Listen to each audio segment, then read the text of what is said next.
I have Vic joining me on this episode to talk about a project that he's been working on, and it's called Wrath. And I saw this one pop up, and I had absolutely no idea, Vic, that you were a short film creator as well. So that's absolutely amazing.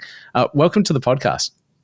Thanks for having me, man. I'm super glad that you came across Wrath. I'm just wondering, have you seen it yet yourself?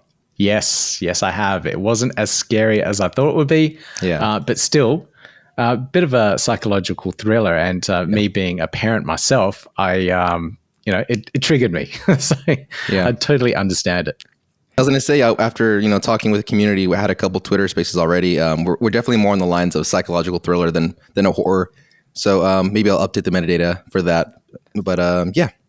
So I'd like to learn a little bit about your background. Like, how did you get into this space, and to create short films? What's your background there?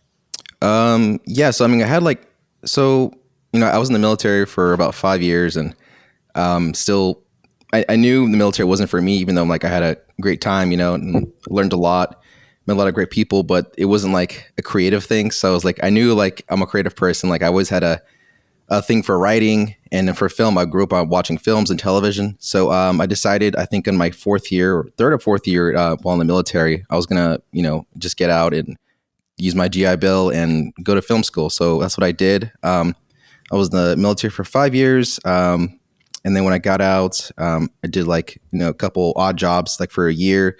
And then I entered the Los Angeles Film School, where I studied for 3 years in film production and directing. So that's my background pretty much. Met a bunch of great people there, learned a lot, pretty much from film history to, the full production, from A to Z. That's where I started. And this is my thesis, Wrath, essentially. So, that's my background pretty much.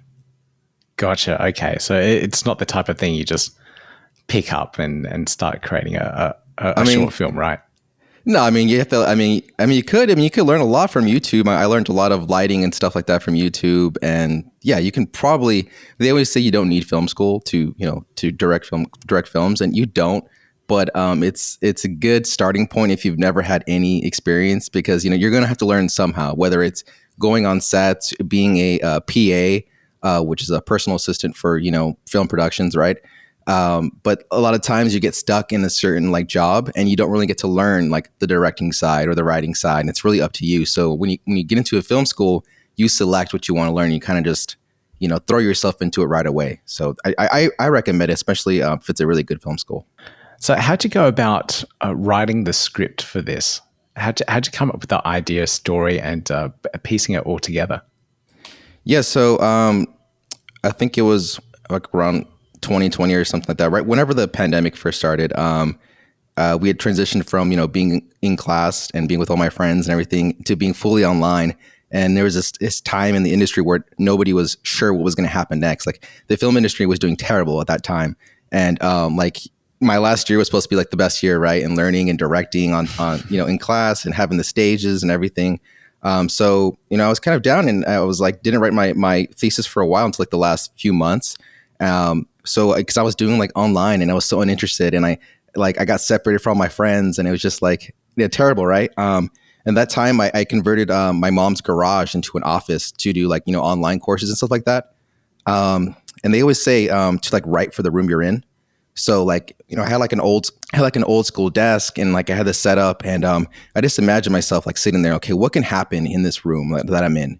On a budget, because films are expensive, so you have to write for the money that you have, and I didn't have a lot of money, so I was so I just imagined myself, okay, this is small garage, it's a 10 by 12 foot garage, and it's okay, horror scene, torture scene or something like that, right?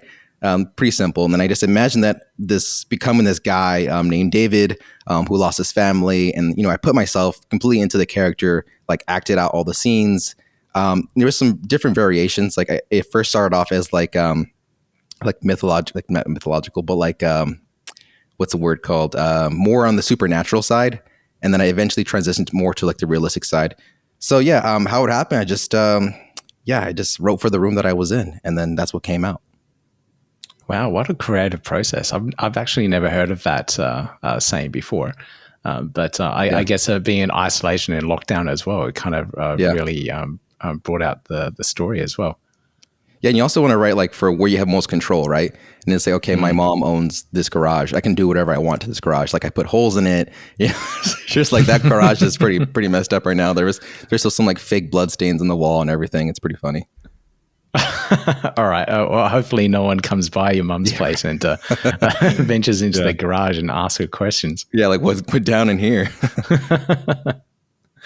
But now you've gone off and now minted this on blockchain and distributing the film that way.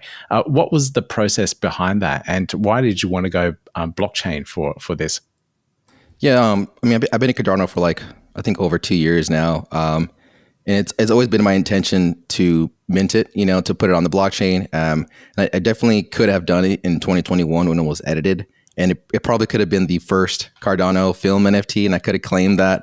But at the time, I was just like, I'm not ready. It's not ready. And like, it's never ready, you know? It's like, I don't even know how. Creator. Yeah, I'm a creator. It's like, I don't even want to put it out there. And like, and I just didn't want to like take those steps until and I'm glad I didn't, because in that time, like NFTs was all about hype, right? And like, okay, you know, mint 10,000 and make a lot of money really quick. And then people buy it because NFTs, right? But now I've learned so much from the space, like what to do, what not to do. And I'm really just focused on like building like a real fan base and not like a hype base, you know, that kind of, for me, that relieves a lot of pressure off of me and just helps me focus on the creative side. And also doesn't really, how do I say this? It doesn't make it like a meme or like a Ponzi thing. And like, yeah, I've learned a lot. I mean, I've been an NFT, I've worked for NMaker for a while now, and I just learned for ins and outs of NFTs. So like, I think I consider myself like an NFT expert on most cases. So I'm very hopeful that I can build something from Wrath, continue like this, either the story world or whatever my next project is going to be. Do you have a vision of where you want to be with your creative side of things? Yeah. So I'm starting like kind of like a company basically where it's like an art ecosystem of like all my projects, and then I have a buddy who's on board too. He's an artist. He does I don't know, how do I describe it? Culture, pop art, and abstract art. So basically, I want to create like a collective of artists, and kind of like build like this rewards ecosystem too. For like, if you own one NFT, you can have access to the other ecosystem as well, and then like they kind of feed each other. But being more focused on my work specifically. Wrath, I've kind of made it so that if you own an NFT, you have the creative rights to continue the story. So whatever, So whatever happened at the end of Wrath, you can continue it like in your own medium. So whether it's a comic book, another short film, whatever you want, a song, you can continue that, and you have the creative rights to do that. It's not commercial rights; it's just an open source. And then when you do that, you just have to do the same exact thing that I did. So make your story open source so that someone can continue yours, and kind of just create this whole like I guess universe of open source like fan fiction around Wrath. You could even create a prequel. Like how did this whole thing happen? You know, like where did the mask come from? You can create that story. And some guy messaged me who's a holder himself. He's like, hey, what about this as a backstory for the mask? And I'm not going to pitch it here because it's his idea, but I'm like, dude, that's an amazing story. Like, do it, and then like put it on the blockchain or whatever, you know.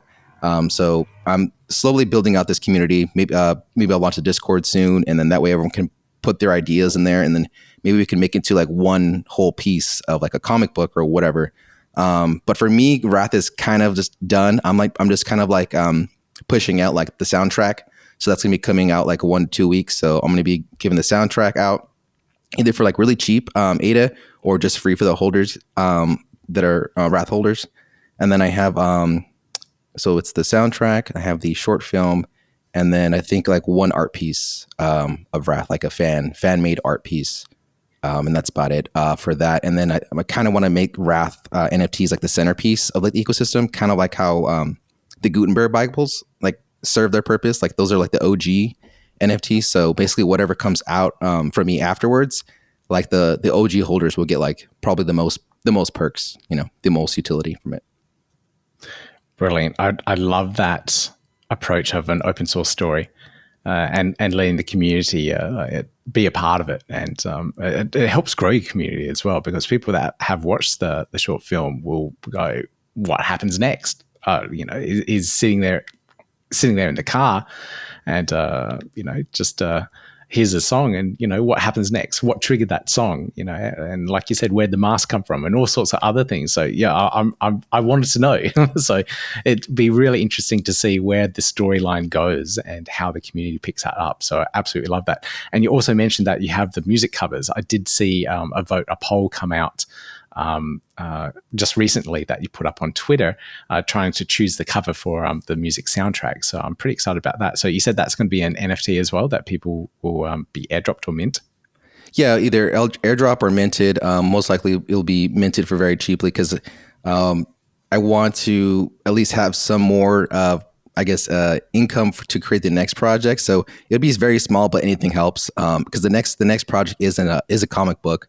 So pretty much all those funds will go to the creation of the comic book. So going to the artist, and then just building out more of my artworks and stories. So I'm really just trying to focus in on creating more stories and put them out there, and I think people will enjoy them because I've gotten some pretty good feedback on Wrath, and I definitely think the next step is a comic book for a story that I've been wanting to put out for some time. Yeah, well, I love the stories. I love your creativity. I love the art and direction, the lighting, everything that you put together with Wrath. How can people support you?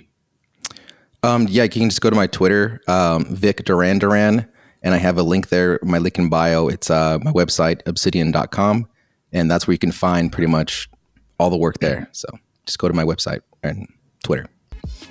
Brilliant. I'll put the links in the show notes. Everyone can check out your work, watch the short film as well. So I highly recommend you do. It's not that bad, not that scary. I thought it was. That's kind of what put me off for a while, but no, it was good. Absolutely brilliant. Thank you, Vic, for joining me on this episode. Thanks for having me on.